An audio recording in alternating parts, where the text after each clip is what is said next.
السلام علیکم ورحمۃ اللہ وبرکاتہ۔ محترم حضرات، آج میں آپ حضرات کے سامنے خواتین کے متعلق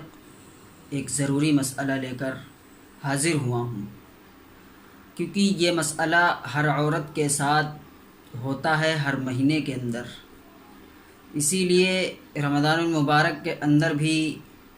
بہت سی عورتیں ہوں گی جن کو یہ مسئلہ پیش آ رہا ہوگا اور آئے گا، تو اسی لیے نہایت اور ضروری سمجھا کہ آپ حضرات کے سامنے اس چیز کو بھی بیان کر دیا جائے۔ وہ مسئلہ یہ ہے کہ حیض کے سلسلے میں،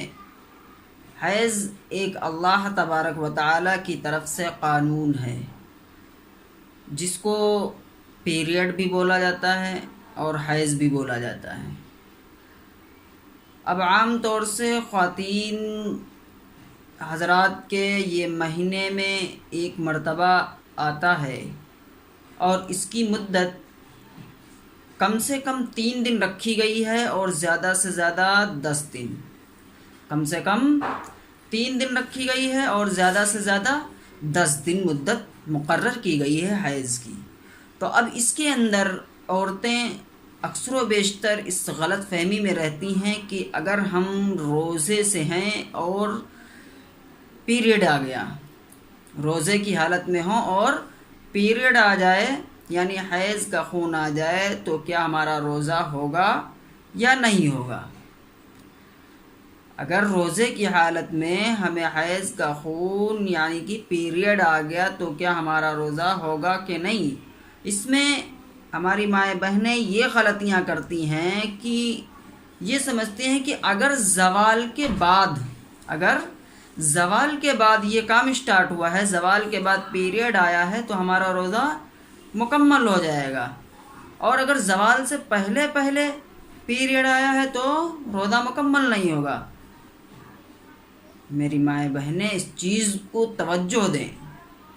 اس میں یہ چیز نہیں ہے۔ روزہ کس چیز کا نام ہے؟ روزہ نام ہے صبح فجر سے لے کر مغرب تک کے، یعنی سحری سے لے کر افطار تلک کے کچھ نہ کھانے اور پینے کا، یعنی صبح فجر سے لے کر مغرب تلک کے ہر چیز سے پرہیز، اس کو روزہ کہتے ہیں۔ اب انسان یہ سوچے کہ زوال کے بعد اگر ہمیں پیریڈ آیا ہے تو ہمارا روزہ ہو جائے گا اور زوال سے پہلے اگر آیا ہے تو نہیں ہوگا، تو اس غلط فہمی میں نہ رہیں۔ آپ اس چیز کو سمجھیں کہ پیریڈ اگر افطار سے 5 منٹ پہلے یا 2 منٹ پہلے یا 3 منٹ پہلے یا 1 منٹ پہلے آ گیا ہے تو آپ کا روزہ نہیں مانا جائے گا، آپ کا روزہ نہیں مانا جائے گا، اس کی آپ کے اوپر قضا ہوگی۔ اگر آپ کو زوال سے پہلے خون آیا ہے، زوال سے پہلے پیریڈ آیا ہے، تو اب اس کا حکم کیا ہے کہ بندی یہ روزہ توڑ دے، عام طور سے جس طریقے سے لوگ کھاتے پیتے ہیں اس طریقے سے رہے یا پھر اسی طریقے سے رہے جس حالت میں روزے میں رہتے ہیں۔ تو بتایا گیا کہ بہتر اور افضل طریقہ یہ ہے کہ جب پیریڈ آئے تو اس میں بہتر اور افضل ترین کام یہ ہے کہ آپ کچھ بھی نہ کھائیں پئیں، جس طریقے سے آپ روزے کی حالت میں تھیں اسی طریقے سے اب بھی رہیں۔ بہتر طریقہ یہ ہے، احسن طریقہ یہ ہے، اگر آپ کا دل چاہ رہا ہے تو آپ کھا بھی سکتے ہیں پی بھی سکتے ہیں۔ اب سوال یہ رہا کہ ناپاکی کے ایام میں عورت عبادت کس طریقے سے کر سکتی ہے، کیا کر سکتی ہے اور کیا نہیں کر سکتی ہے۔ تو آپ یہ سمجھ لیں کہ نماز اور قرآن پڑھنے کے علاوہ ہر نیک کام کر سکتی ہے، ذکر و اذکار کر سکتی ہے، اور تمام جتنے بھی اس کے دل کے اندر دعائیں آئیں، کلمات آئیں، استغفار آئے، اور کیا کہتے ہیں تسبیح فاطمی آئے، غرض کے جتنے بھی اذکار اس کو آتے ہیں وہ تمام کی تمام عبادتیں کر سکتی ہے، لیکن ایک تو نماز اور دوسرے قرآن کو چھوڑ کر، نماز اور قرآن کو چھوڑ کر سارے نیک کام عورت ان ایام میں کر سکتی ہے، عورت ان ایام میں کر سکتی ہے۔ ایک چیز اور اپنے ذہن میں رکھیں، وہ یہ کہ حیض کی مدت جو ہے وہ 3 دن رکھی گئی ہے اور زیادہ سے زیادہ 10 دن رکھی گئی ہے۔ تو اگر کسی بندی کو 10 دن سے آگے بھی پیریڈ آ رہا ہے، اگر 10 دن سے آگے بھی پیریڈ آ رہا ہے تو اب اس کا روزہ رکھنا ضروری ہے،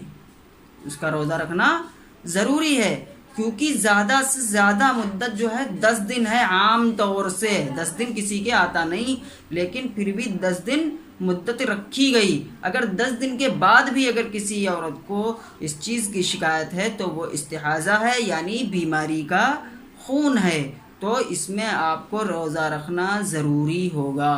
اس میں آپ کو روزہ رکھنا ضروری ہوگا، تو اس میں آپ کو روزہ رکھنا ضروری ہوگا۔ اور بعض عورتیں یہ سوچتی ہیں کہ یار